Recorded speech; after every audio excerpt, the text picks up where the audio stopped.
বাংলাদেশের আজ সীমান্ত বাণিজ্যে এসে পড়েছে। কেন এই কথা বলছি? কারণ ঘোজাডাঙ্গা সীমান্তে নজর রাখলেই বুঝতে পারবেন সেখানে পণ্য পারাপার কমে গেছে। প্রতিদিন যেখানে গড়ে 400 লরি যেত বাংলাদেশে, এখন সেখানে আরো অনেক কম লরি যাচ্ছে। কিন্তু রেশিওটা কতটা কমেছে, আরো বিস্তারিত এই বিষয়ে জানাতে পারবে জিয়াউল রয়েছে। জিয়াউল, বাংলাদেশের আজ তাহলে সীমান্ত বাণিজ্যে পড়লো? একদম, দেখো, বাংলাদেশের বর্তমান পরিস্থিতির পরিপ্রেক্ষিতে বন্ধ ট্যুরিস্ট ভিসা এবং সীমান্তে কমেছে পর্যটকের সংখ্যাও। পর্যটকদের যে পরিমাণ আনাগোনা ছিল সেখানেও কিন্তু অনেক কমেছে এবং সব থেকে বড় জিনিস আমদানি রপ্তানি বন্ধের মুখে। প্রায় প্রতিদিন 400 থেকে 450 ট্রাক থেকে আমদানি কমতে কমতে প্রায় 100 বা 100 আরো কমে গেছে।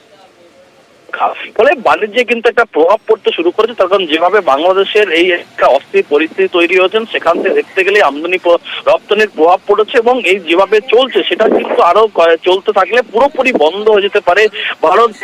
ভারত এবং বাংলাদেশের যে একেবারে অন্তর্দেশীয় যে একেবারে যোগাযোগ ব্যবস্থা এবং সঙ্গে হচ্ছে যে আমদানি যাতায়াতের জন্য সেই পুরোপুরি বন্ধ হয়ে যেতে পারে। এবং এখনো পর্যন্ত বাংলাদেশ থেকে যে সমস্ত যাদের ভিসা রয়েছেন তারাই কিন্তু শুধুমাত্র অনেক আগে 2-3 মাসের ভিসা ছিল তারাই কিন্তু মাত্র আসতে পারছেন। ফলে এখন নতুন করে কোনো ভিসা দেওয়া হচ্ছে না। ফলে চরম সমস্যায় পড়েছেন বাংলাদেশে যারা এদেশে চিকিৎসা থেকে শুরু করে বিভিন্ন কাজে আছেন বা এদেশ থেকে যারা বাংলাদেশে যাচ্ছেন তাদের জন্য সমস্যা।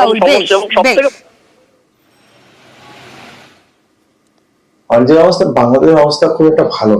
হ্যাঁ, ওদের যে পেমেন্ট গুলো যাচ্ছে, পেমেন্ট গুলো ঠিক মতন আসছে না। যে আমাদের এক্সপোর্ট হচ্ছে, এক্সপোর্টের পর যে ডলার পেমেন্ট গুলো, সেই পেমেন্ট গুলো আমরা দীর্ঘদিন আটকে যাচ্ছে। সেই কারণে এক্সপোর্টে বাংলাদেশের ডলারও সংকট। ডলার রেট বেড়ে যাচ্ছে, 18 টাকা এখন চলছে 22 টাকা। যত বাংলাদেশে ঝামেলা ঝঞ্ঝাট যত চলছে ততই বাড়া পড়ে যাচ্ছে। টুরিস্ট একদম নেই, মানে যাদের ভিসা আছে তারা আসতে পারছে, আর যাদের ভিসা নেই তাদের তো ভিসা পাচ্ছে না, আসতে পারছে না। আর বাণিজ্য যদি কোনো হয় যেটা বাংলাদেশের সাথে সেখানে অনেক কমে গেছে, অনেক কমে গেছে। গাড়ি যদি 400 যেত এখন যাচ্ছে 100-150 এরকম গাড়ি যাচ্ছে, মানে এক্সপোর্টের গাড়ি।